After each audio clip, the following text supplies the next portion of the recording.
Здравствуйте, уважаемые друзья! Утро, за бортом у нас минус несколько градусов. И давно у нас не было утренних новостей на французском языке, поэтому слушаем, наслаждаемся французским языком, пускай квебекским, ну и заодно узнаем, чем живет Монреаль сегодняшним утром.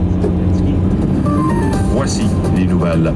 Tout d'abord, à l'étranger, le premier ministre russe Dmitri Medvedev a présenté ce matin la démission de son gouvernement et indiqué que le président Poutine en choisira un nouveau. Cette annonce survient après le discours du président devant l'Assemblée fédérale, au cours duquel il a proposé une réforme constitutionnelle qui aboutirait à la désignation du premier ministre par le Parlement russe. Cette réforme ne remettra pas en question le caractère présidentiel du pouvoir russe. Bien sûr, plus de détails sont à venir. Chez nous maintenant, Québecor qui va demander au cours des prochaines heures de façon formelle une aide financière de 5 millions de dollars au gouvernement du Québec et ce pour électrifier son parc de véhicules. Selon les informations obtenues par la presse, Québecor doit annoncer son intention donc aujourd'hui d'électrifier le parc de véhicules des différentes entités de l'entreprise, dont Vidéotron. Rappelons que le président de Québecor, Pierre-Carl Péladeau, avait déjà indiqué sur les ondes du 98.5 FM son intention de relancer les taxis électriques de Théo Taxi le printemps prochain et de demander une aide financière de Québec. Là aussi, plus de détails sont à venir. La Sûreté du Québec qui enquête toujours sur une collision impliquant 3 véhicules qui s'est produite sur la route 158 à Saint-Jacques de Montcalm dans l'Anaudière en début de soirée hier. Rappelons que 4 personnes ont été blessées. Un des véhicules aurait dévié de sa voie pour en heurter un autre en roulant en sens inverse. Une troisième voiture aurait percuté les 2 autres. Le point avec Claude Denis, porte-parole de la Sûreté du Québec. Il y a 4 personnes qui ont été blessées. 2 de ces personnes-là ont subi des blessures mineures. Il y en a une qui a été blessée plus sérieusement, tandis que la 4e personne a été transportée à l'hôpital pour y traiter des blessures graves. La mise à jour que j'ai, c'est que on parle toujours de blessures graves, mais un état stable. L'enfant qui faisait partie de la famille de la fillette de 7 ans morte à Granby après avoir été victime de violences parentales est confié à la DPJ.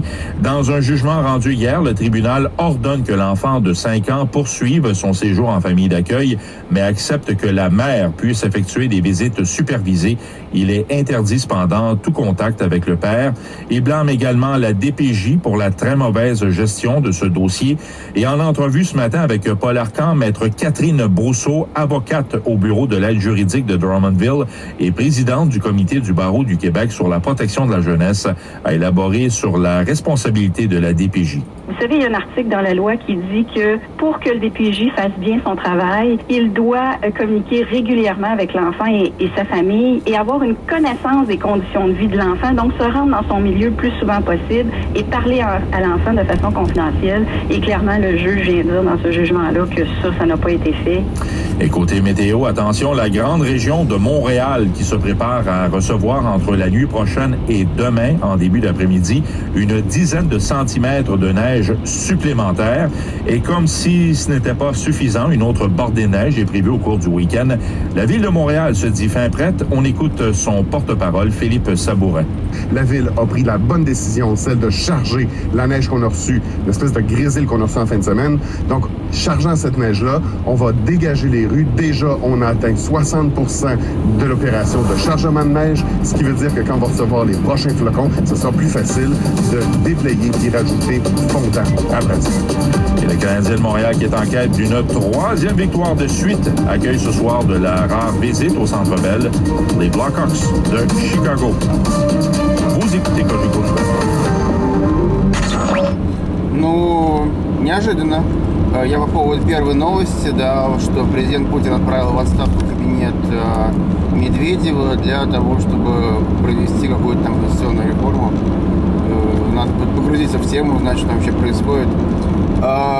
Вторая новость была региональная, да, но показательная, да, в то время как в России о глобальном, о мировом, о серьезном конституционном.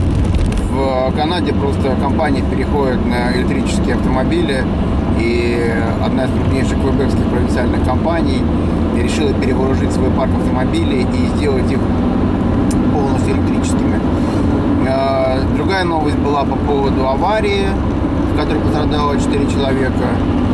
Еще одна новость была очень про грустную историю, которая началась несколько месяцев назад.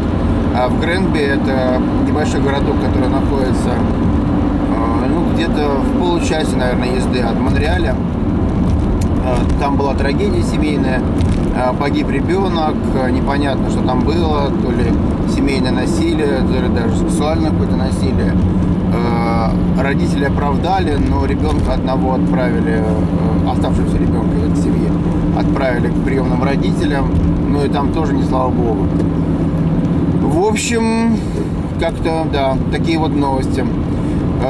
До всем откланиваюсь, всем отличного дня и счастливо. Пока.